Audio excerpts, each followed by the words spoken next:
ఇతన్ని తిరుగులేని రాజును చేసింది ఇతను ఫాలో అయిన స్టోయిసిజమే. ఇతను చక్రవర్తి అయినప్పటి నుంచి 2 రాజ్యాలపై ప్రమాణ స్వీకారం చేశాడు. అందులో ఒకటి రోమ్ సామ్రాజ్యం పైన, మరొకటి తన సొంత ఆత్మ అనే సామ్రాజ్యం పైన. ఒకవైపు తిరుగులేని చక్రవర్తిగా బాధ్యతలు నిర్వర్తిస్తూ, మరొక వైపు ఎవరికీ తెలియకుండా తనని తాను ఎప్పటికప్పుడు మానసికంగా ఆత్మికంగా సరిదిద్దుకుంటూ కఠోరమైన నియమాలతో బ్రతికేవాడు.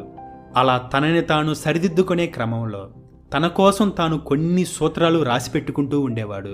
వాటినే మనం మెడిటేషన్స్ అంటున్నాం. చాలామంది మెడిటేషన్స్ అంటే కళ్ళు మూసుకొని ముక్కు మూసుకునే ధ్యానం అనుకుంటారు. బట్ నిజానికి మార్కస్ పెట్టిన పేరు అడ్రస్ టు హిమ్సెల్ఫ్. అంటే తన కోసం తను రాసుకున్నవి లేదా తన కోసం తాను చెప్పుకున్నవి అనుకోవచ్చు. నిజానికి మార్కస్ రాసిన బుక్ గురించి ఆ రోజుల్లో ఎవరికీ తెలియదు. చివరికి తన కన్న కొడుక్కి కూడా తెలియదు.